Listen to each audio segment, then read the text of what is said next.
I opened the door quietly, holding the small bouquet I had picked from the florist on the corner.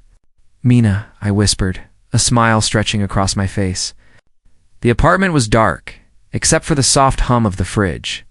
I imagined her surprise, imagined her laugh. "Mina," I called again, stepping in. My shoes clicked against the hardwood. The sound felt loud, too real. And then I saw it. Her phone flashing on the table. Rayan's name lit up the screen. And my chest twisted, a sudden sharp pain that made my knees weak. I froze. "Why? Why is his name on your phone?" My voice was a whisper, though my hands shook like leaves in a storm. Mina didn't turn around. Her silence was a wound. I stepped closer. "Mina, answer me." Finally, she looked at me, her eyes wet but not with fear. "Arham, it's not what you think," she said, voice trembling. "Not what I think?" I laughed bitterly. "My life, my world, isn't this exactly what I think?" I dropped the flowers on the counter. Petals scattered like broken promises. "Rayan, your messages. Your late-night calls? Don't lie to me." She bit her lip, and the tears fell. I felt I don't know alive with him. Alive? My voice cracked. "After everything. After all, the nights I stayed awake worrying about you. After every dream we built together." I felt a scream clawing at my throat, but all that came out was a strangled sob. "I'm sorry," she whispered, looking at her hands. "You never made me feel alive." I staggered back. My mind wouldn't connect the words. "Never made you feel alive?" I repeated, as if saying it would change it. "Mina, everything I did, all my love, it wasn't enough." She shook her head, silent tears rolling down. "I didn't mean to hurt you. I needed something I couldn't find with you." "Something I couldn't find with me?" The words tasted like ash in my mouth. Was I not enough? Wasn't I enough for you? I gave you everything, my heart, my soul, everything. And this is how you repay me? Her voice broke. I can't explain it. She turned away, hiding her face. I grabbed her arm. "No, look at me, Mina." "Look at me." My hands shook, my chest heaving. "Do you know what this feels like? To see the person you love loving someone else. To see your life unravel in one night?" She flinched but didn't pull away.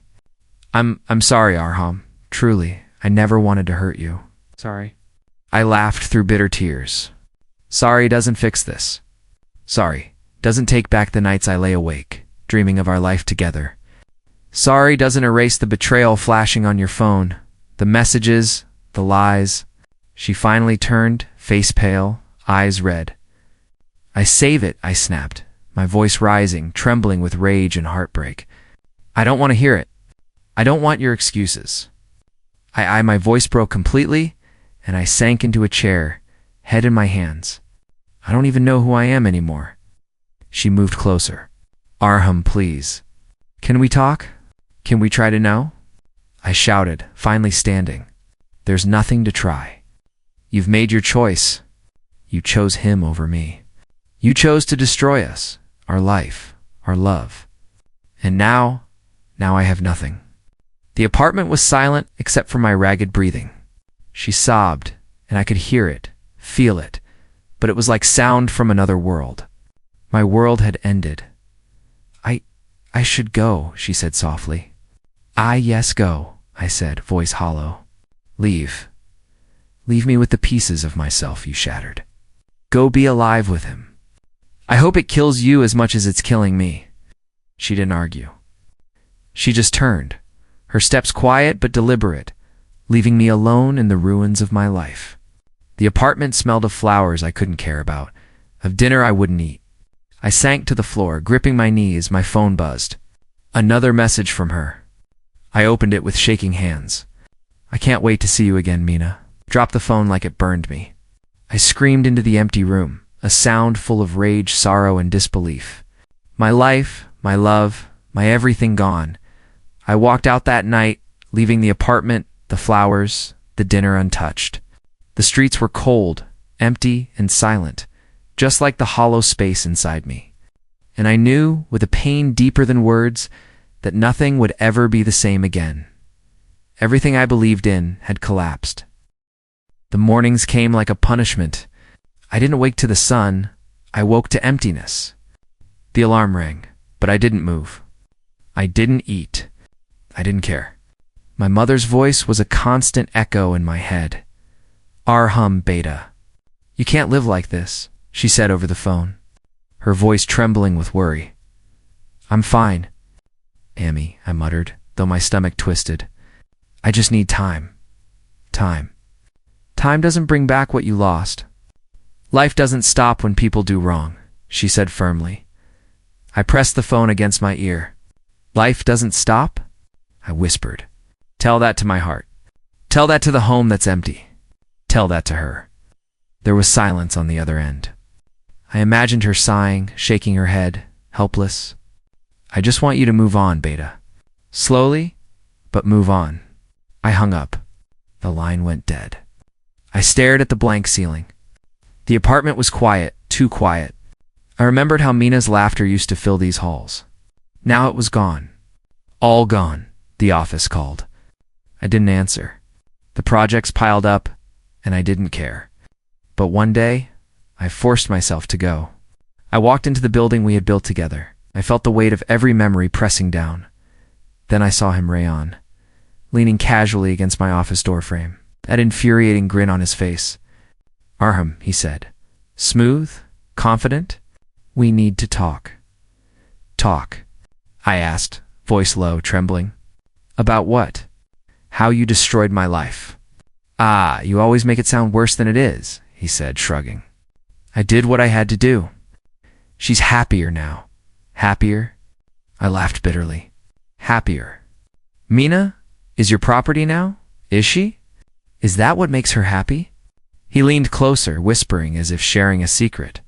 You'll thank me one day. She deserves more than the life you gave her.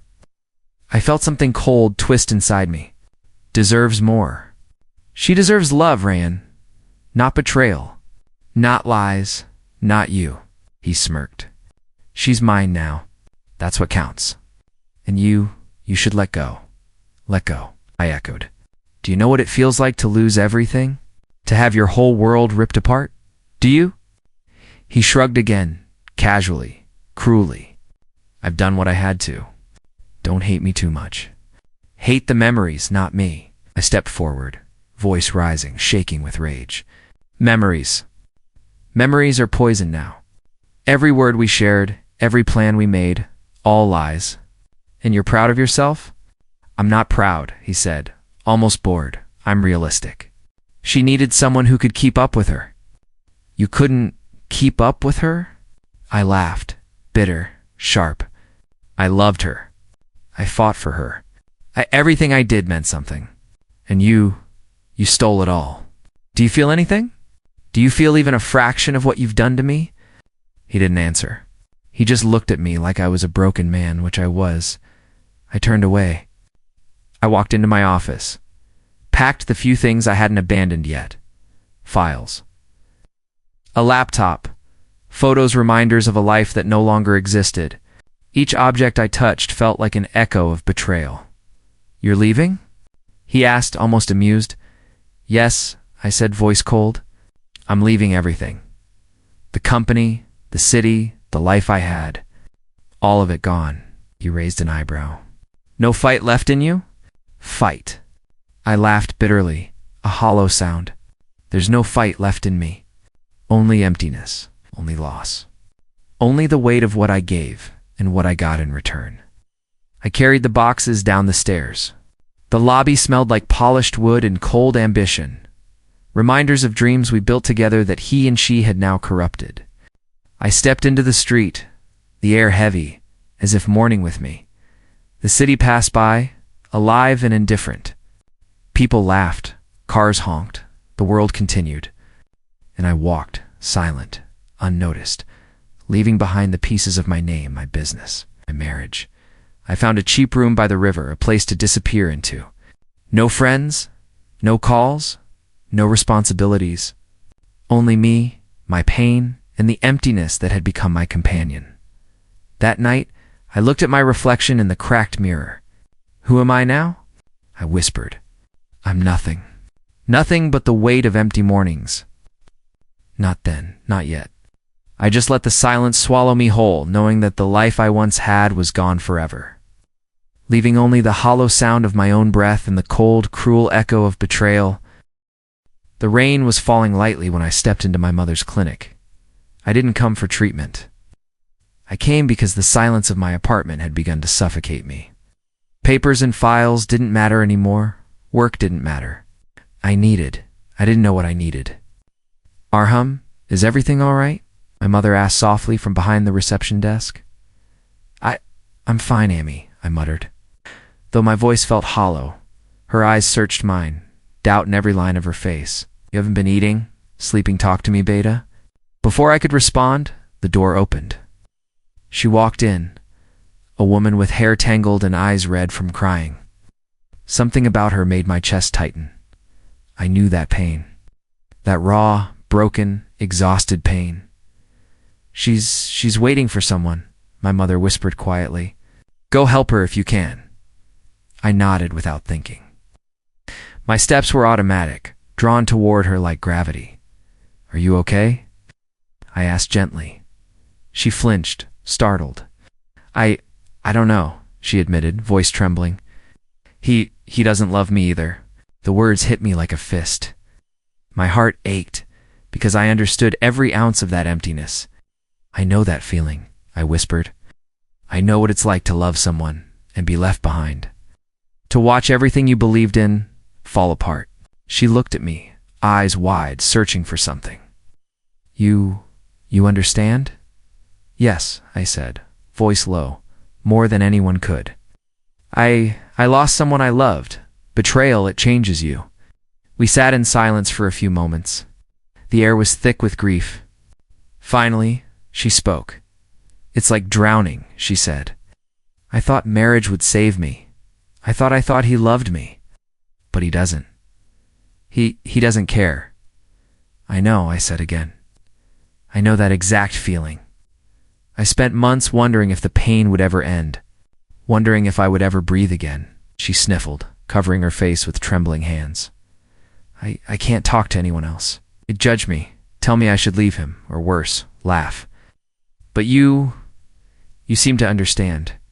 I leaned forward, voice soft, almost a whisper. Because I do. And because I know what it means to be silent while your world falls apart. She looked at me then, really looked at me. Can we talk? Just talk? Of course, I said. Can talk all night if you need. I won't leave. I won't pretend I don't see the pain you're in. And so we did. Hours passed. We talked about betrayal, about lies, about the moments that broke us. He used to tell me things would change, she said, voice shaking. But nothing did, and I believed him. I believed her too, I said bitterly. I trusted her. I gave her everything. And then she left. For someone else, someone who didn't deserve her. But she thought she did. She laughed softly, a broken sound, and I laughed too, though it hurt. I never thought I'd meet someone who understands, she admitted. Most people they just tell me to forget him, to move on, but they don't get it. They don't get how it feels inside, hollowed out, I know, I said, looking down at my hands. I didn't eat, I didn't sleep. I walked through days like a ghost. Every memory haunted me. She nodded, tears slipping again. I'm glad I met you. The first time in months someone sees me, really sees me. I feel the same, I said. I've been walking alone through the ruins of my life thinking nobody could understand.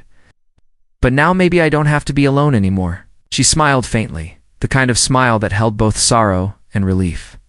Do you think pain like this ever goes away? I shrugged, though my heart throbbed. I don't know if it ever goes away, but maybe it changes. Maybe it becomes something we can carry without it breaking us completely. She nodded slowly. I'd like that, to talk. To not feel so alone. Then we can, I said firmly.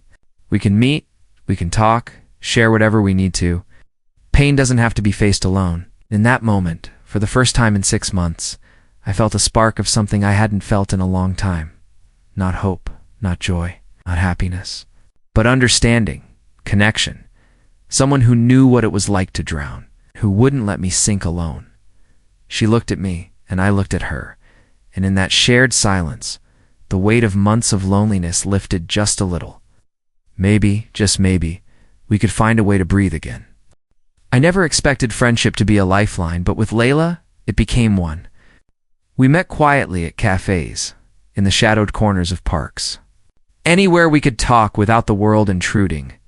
Sometimes I dream of running away, she said softly one evening, her voice barely above a whisper. I looked at her, startled. Running away? She nodded, eyes downcast. From him, from everything he made me endure. The humiliation, the neglect, I just want to disappear. I clenched my hands. I understand that feeling. I wanted to vanish too once. To leave everything behind. She looked up, a faint smile flickering through her tears. You really do understand, don't you? I do, I said, voice low. I lost someone I loved. Betrayal, it breaks you in ways you can't describe. Her daughter Anya ran into the room laughing, clutching a small stuffed rabbit. Uncle Arham, look what I got. I froze. That voice small, innocent, and pure. I smiled, feeling something stir in me, a warmth I hadn't realized I was missing. That's amazing, Anya. Did you make it? She nodded eagerly. Yes. Mommy helped, but I did most of it. Layla watched her lips press together, a mixture of pride and sorrow in her eyes. She loves you already, you know, Layla said softly. I love her too, I admitted, voice catching. That small voice, that innocent laughter, it healed parts of me I didn't know were still bleeding. We talked late into the night. Layla confided in me about the dinners where Rayan flaunted Mina in front of her, laughed at her, ignored her feelings. He acts like I'm invisible, she said, tears streaming. I'm part of his life, but only when it's convenient for him. I hate him, I whispered, fists tight. I hate him for what he did to her, for what he did to me. She shook her head. Hate doesn't help. It burns you from the inside. I've felt that burn for years. I know, I said quietly. I've been consumed by it too, but maybe there's a way to move past it. Slowly, she nodded. Slowly, she echoed, as if tasting the word for the first time. I started working again, cautiously. Small projects, honest labor, not the empire I had built, not the life I had lost, but work that gave me purpose. It's enough for now, I said one morning, as I showed her some sketches. She smiled genuinely, for the first time. You're finding yourself again, aren't you? I think so, I admitted. It's strange, but I feel peace. Not the kind you get from revenge or proving someone wrong. Real peace. Quiet, slow, healing. She reached out and placed a hand over mine. You deserve that, Arham. You deserve it more than anyone I know. Her words struck me in a way I didn't expect. Sometimes I forget that I'm allowed to be happy again, I confessed. Then don't forget, she said firmly. We've both been broken, but maybe, just maybe, we can be whole again. Anya tugged at my sleeve. Uncle Arham, will you play with me? I laughed softly, kneeling to meet her eyes. Of course, Anya, what do you want to play? As we built towers from blocks and laughed at how easily they fell, I realized something profound. This connection, this small joy, was a seed of recovery. I was no longer trapped in the ruins of betrayal. Layla watched us silently. I never thought someone like you could understand me, understand us, she said quietly. I didn't think I could either, I admitted. But here we are. Talking, laughing, living again, even if it's just in small pieces. Her eyes glistened. Small pieces are enough. Sometimes small pieces are everything. I nodded, thinking of the months I had spent alone, the nights I had cried silently, the mornings I had woken hollow. Now each laugh, each conversation, each small shared moment, it was a stitch in the fabric of my broken soul. Thank you, she whispered, almost shyly. For what? I asked. For seeing me. Really seeing me? and letting me see you too. I smiled softly. We see each other. That's enough, isn't it? She nodded, and I realized she was right. Enough. For the first time in months, I felt a fragile, trembling hope. We didn't need miracles or grand gestures. We just needed each other, and maybe slowly, we could rebuild. I was pouring coffee when Layla burst into the room, eyes wide and trembling. "Arham, you won't believe this," she said, voice shaking. I frowned. What happened? Rayan, his company, it collapsed. Completely. Fraud charges, lawsuits, everything. She sank into the chair, hands gripping the edge. He's begging me to come back. I set the mug down slowly. Begging? My voice was low, steady, but my chest tightened. After everything? Yes.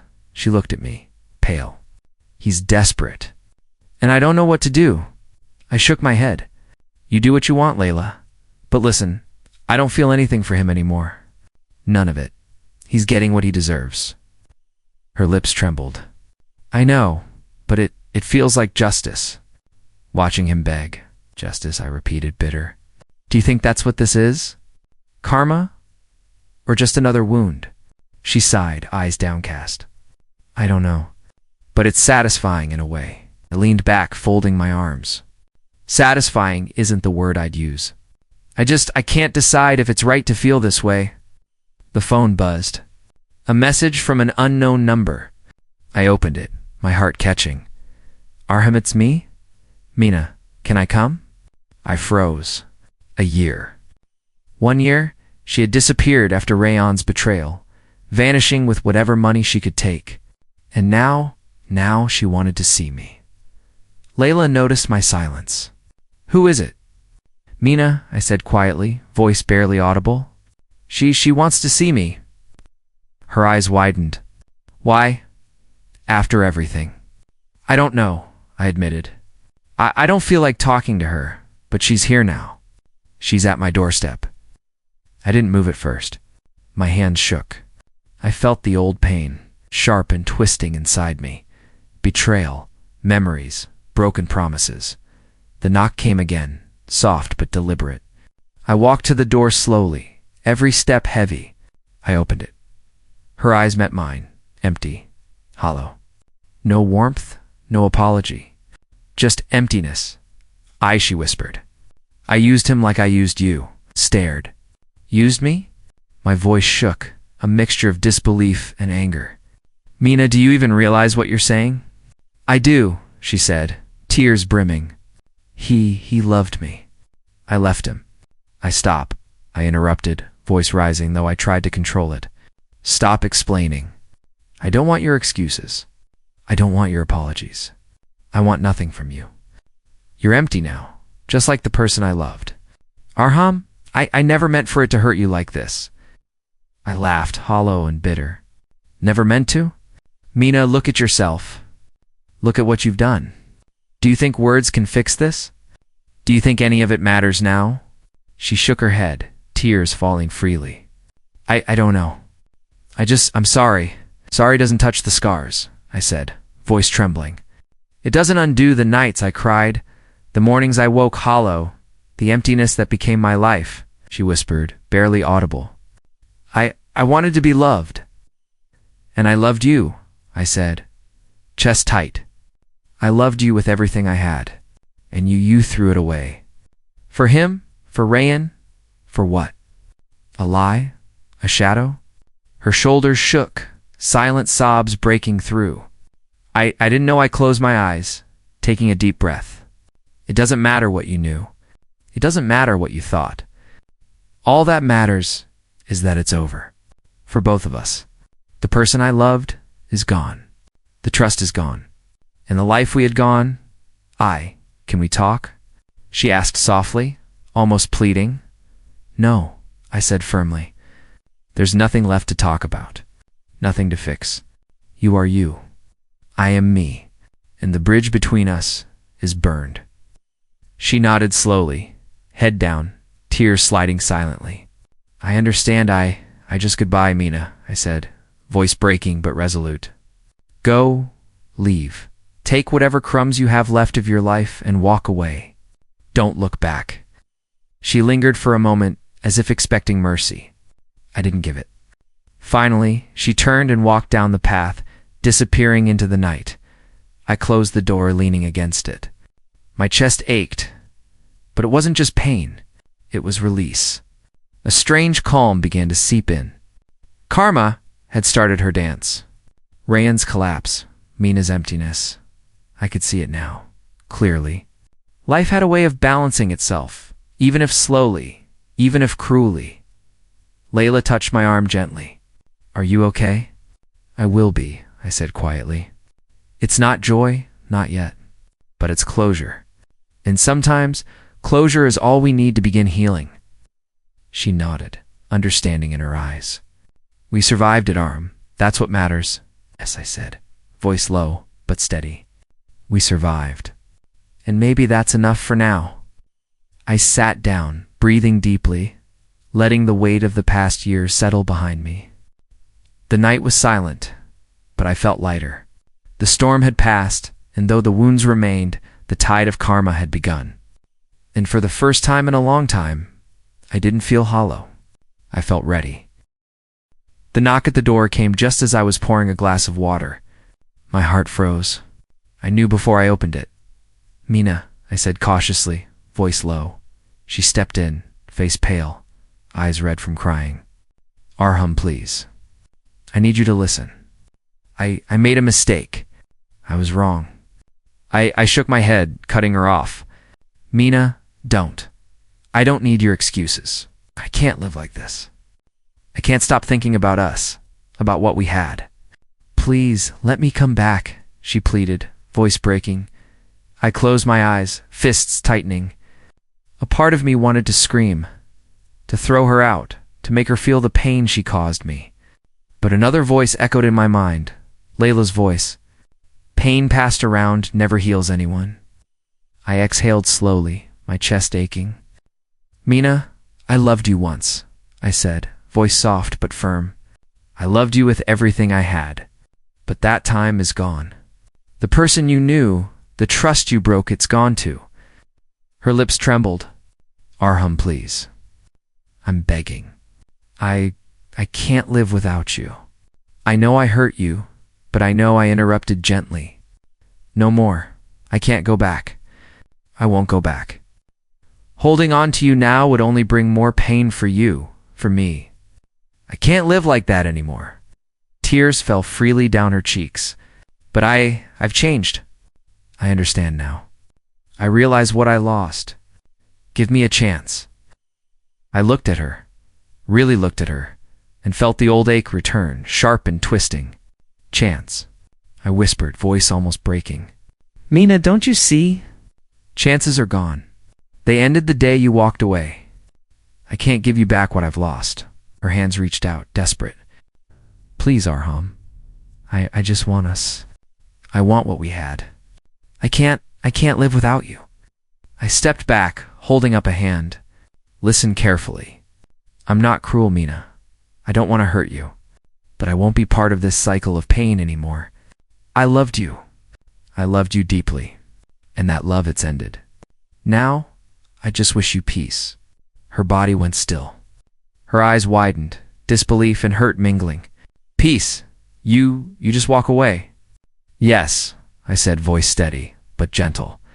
"I forgive you. But forgiveness doesn't mean reunion. Forgiveness means release. I can let go, and I hope you can too." She sank into the chair, silent. Tears fell faster now, like a storm she couldn't contain.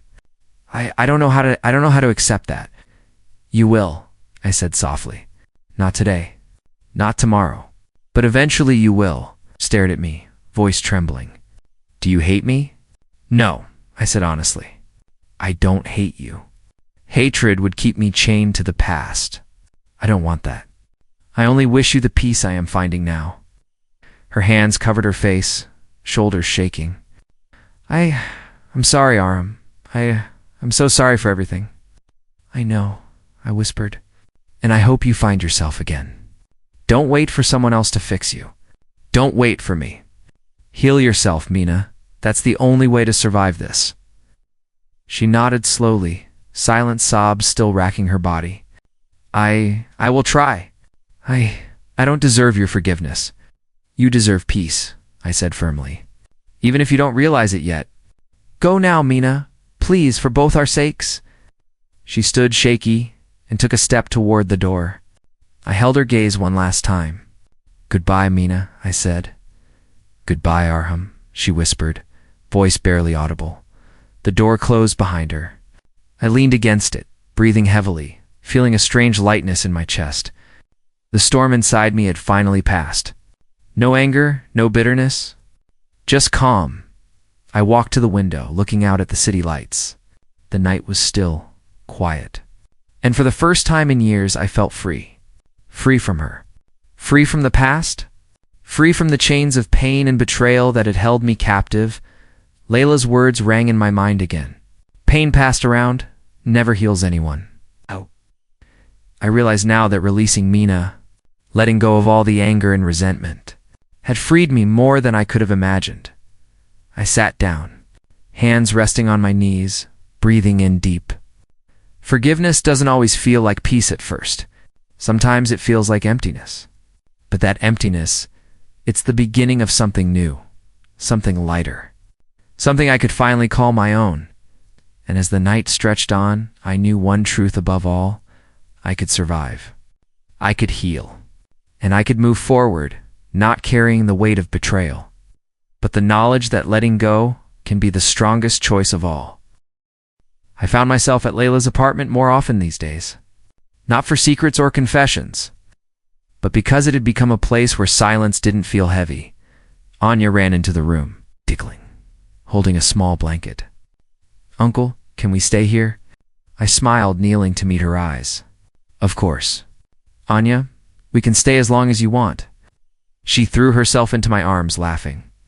Her warmth filling the emptiness I hadn't realized I still carried. Layla watched us quietly, a faint smile on her lips. She's so brave, she said softly. Even after everything, she laughs. She trusts easily, just like you, I said gently. Strong and fragile at the same time. She shook her head. Not like me. I don't know what love means anymore.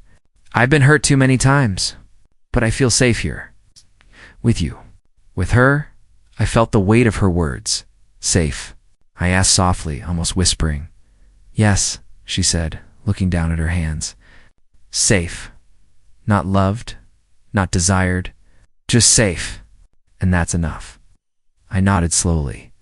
I know the feeling. I never thought I'd find it again, not after everything.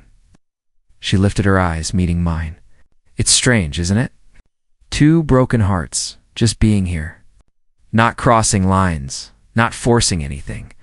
Just calm. I smiled faintly, letting the words sink in. Yes, calm. That's what I've been chasing all this time. Without knowing it, calm. Understanding. Peace. Anya giggled again, tugging at my sleeve. Uncle, will you read me a story? Of course, I said, sitting down on the couch. She climbed into my lap, snuggling against me. Her head on my shoulder, small hands gripping my arm. Layla leaned back, watching us quietly. You're different now, she said softly. You've healed so much, even if you don't realize it. I chuckled softly. I've healed because I don't have to fight anymore. I don't have to hate, don't have to chase revenge. I just exist. And somehow, that's enough. She nodded, lips pressed together. I've been running from the past for so long, I didn't know peace like this existed. Not with someone, not anywhere. But here it does, I repeated. No expectations, no pressure. Just acceptance. And maybe that's what love truly is, after all. Not fire, not passion, but quiet understanding. Her eyes softened. I don't know if I can ever love again, but I want this. This safety, this trust. I reached out, placing my hand lightly over hers. Then we have it. For now, that's enough. We don't need to define it. We just feel it. She looked down at our hands, then back at me. It's comforting. Not lonely, Not heavy? Exactly, I said, voice low. Not lonely. Not heavy. Just light. And that light, it matters more than anything else right now. Anya wriggled, pointing at the storybook. Uncle, read. I opened the book, voice soft, reading the words aloud. She laughed at the silly voices, and for a moment, the past felt miles away. Betrayal, pain, anger, none of it mattered. All that mattered was the small warmth of this room, of this fragile family, of quiet trust. Layla watched. I can't explain it, she whispered, voice trembling. But I feel home. Even if it's temporary. Even if it's fragile. I feel safe. I smiled, closing the book softly. Home isn't always a place. Sometimes it's a person, or two people, or a little voice that laughs in your lap. She smiled faintly, reaching for my hand. Then let's stay here, Arham, just like this. No need for anything else. I nodded, squeezing her hand lightly. Yes, just like this. Calm, quiet, understanding. That's enough for us now. And as I looked down at Inya's sleeping face and Layla's soft smile, I realized something profound. Redemption isn't always about revenge. It isn't always dramatic. Sometimes it's found in the stillness, in shared silence, in trust restored not by passion, but by empathy. For the first time in a long time, I felt whole. The years passed quietly. Life had a rhythm now, soft and steady. Layla and I weren't married, not yet, but we were partners in healing, in laughter, in small moments of calm. Anya had grown bolder, her tiny hands slipping easily into mine on crowded streets. One afternoon, I walked down a familiar street, the sun warm on my face. I noticed a figure sitting alone on a bench, hunched slightly older, thinner. My heart skipped. Rayan, he looked up, eyes tired, humbled. Recognition flickered across his face. Arham, his voice was low, almost hesitant. I stopped, studying him. Rayan, he swallowed, words faltering. You won. I smiled softly, shaking my head. No, Rayan, I didn't win. I just stopped playing. He blinked, confusion and disbelief mingling. Stopped playing? What do you mean? I mean, I stopped letting you, and everything you did, control me, I said, voice calm. I stopped chasing revenge, stopped waiting for karma to hit you. I moved on. Found peace. That's my victory. He lowered his gaze. I never thought you'd be like this, calm, happy, not perfectly happy, I said, voice gentle. I've learned to be at peace with my scars. And that's enough. More than enough. He looked at me, silent, and for the first time I saw humility in him. No arrogance, no charm, just the weight of a life mismanaged, of choices poorly made. You actually forgive me? He asked quietly, voice barely audible. I don't think forgiveness is for you, Rayan, I said, voice steady. It's for me. To let go of the bitterness that would have eaten me alive if I held on to it. He nodded slowly, as if understanding a truth too late. I destroyed so much. I didn't see it then. I know, I said softly. We all see things late sometimes. But I hope you find some way to repair yourself. To live better than you did. He laughed softly, a dry sound. Repair? I don't know if I can. You can? I said simply. It starts with accepting what's gone. Facing your mistakes. Not expecting the world to forgive you. Forgiving yourself is the first step. He looked down, silent. Then he whispered, almost to himself, You've become someone I can never be. I smiled, a soft, warm smile, feeling a quiet satisfaction unlike any vengeance could bring.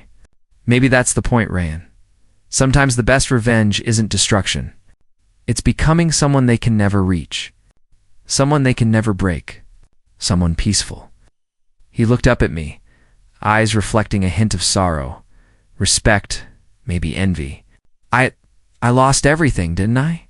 You lost some things, I admitted. But you gained lessons. Hard ones, brutal ones. Learn from them, or waste them. That's your choice now. He nodded slowly. And you? I gained freedom, I said quietly. Freedom from pain, from bitterness, from the past. I gained calm. And in that calm, I found myself again. He exhaled, as if releasing a burden he didn't know he carried. I never imagined it could be like that. Peace instead of rage. It's harder than rage, I said. But it lasts longer. It doesn't burn out. It doesn't destroy you from within. Studied me a moment longer, then nodded again, words failing him. I turned and walked away, feeling the weight of old years lift gently from my shoulders. The street felt lighter, brighter. Birds chirped in the distance. Life moved on, unhurried, forgiving in its own way. A small hand tugged at mine. Enya's voice broke through my thoughts. Uncle, can we go get ice cream? I smiled down at her, and Layla beside me squeezed my hand. Yes, I said, voice full of warmth. Let's go. And as we walked together, laughing softly, I realized something profound. Karma doesn't always strike dramatically. Sometimes it whispers through the lives of those who wronged you. Sometimes it's quiet, almost invisible. And sometimes, the true victory isn't watching them fall. It's building a life they can never take away. I glanced at Layla, her smile soft, her hand warm in mine. At Anya, laughing without a care, my chest swelled with a peace I never thought possible, and I knew, finally, that I had won not by fighting, not by hating, but by letting go, by living fully, by choosing calm over chaos. Rayan's gaze lingered behind me as we walked away, and for the first time in years I felt nothing but certainty. Peace was the quietest, sweetest revenge of all.